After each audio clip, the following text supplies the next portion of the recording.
Hey guys, this is Denise from Mission Bound Creations. Today's project is a felt fabric flower.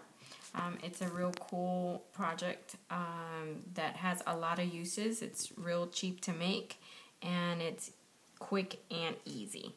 Alright, so let me tell you what you're going to need. You are going to need 4 fabric cut flowers, and these can be made freehand. It doesn't matter whether it has a lot of little round bumpies or just a few of them. You can look this pattern up online.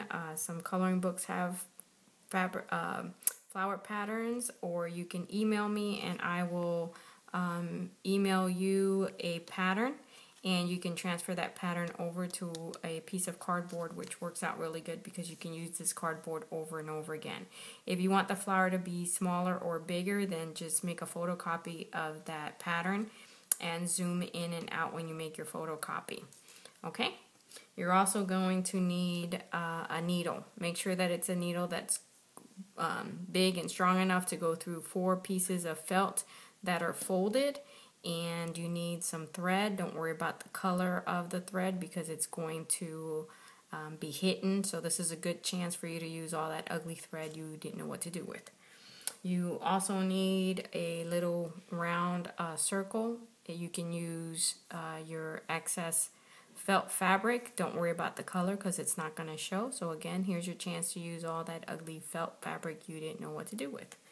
And you're going to need a button.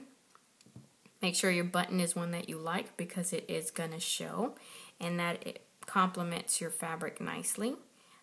It can be any size. They can be really big or really small. It's a matter of taste, what you like. And you're going to need some glue. I use this jewelry glue, but you can use hot glue or you can use fabric glue. I like this one because it dries quick, it dries clear, and it's really strong. And I have a huge supply of it.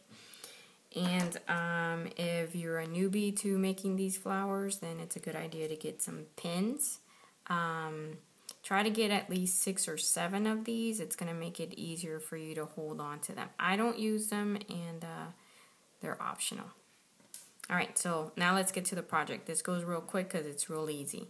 You're going to take 1 piece of fabric flower and fold it in half, and this is where you can pin it if you need to, or you can just hold it the way I do.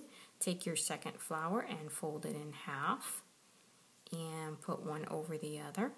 Okay, and again you can pin here, and take your third one and fold it in half, and you can put it on top, under, and you can see that we're following a pattern, an over under pattern.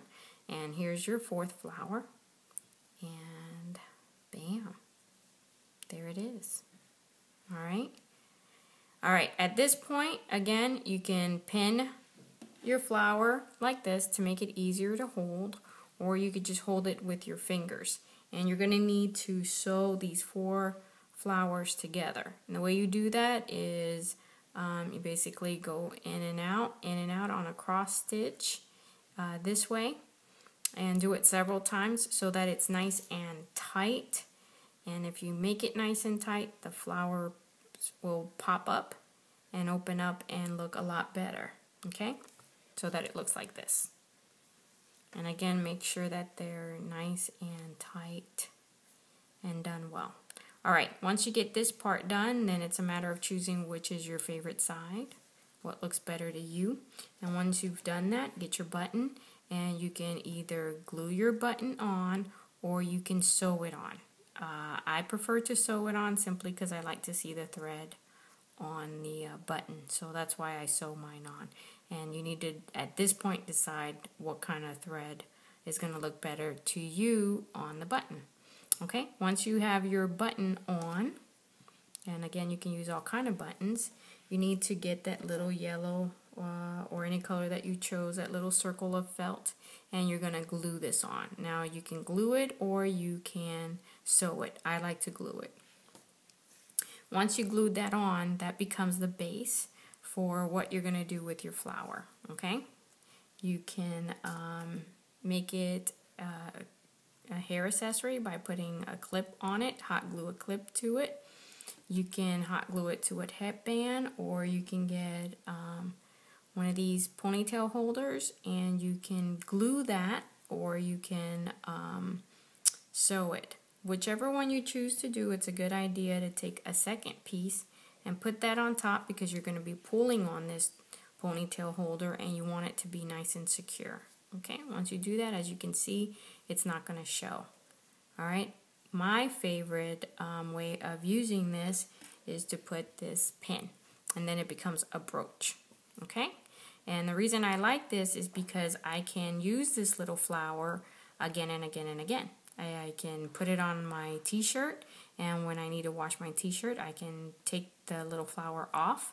I can put it on a backpack, a purse, some sneakers, anything and everything that will allow me to pinch a little hole and close this brooch up, which is what I did with my hat here. And again, this is endless of options of ways that you can do this quick and easy project. I hope you like making them as much as I do, and that you'll give me some feedback. Let me know what you think, and what other uses you have for these little flowers. Thanks for joining me on this video, and I'll catch you on our next project. Have a good day, and God bless.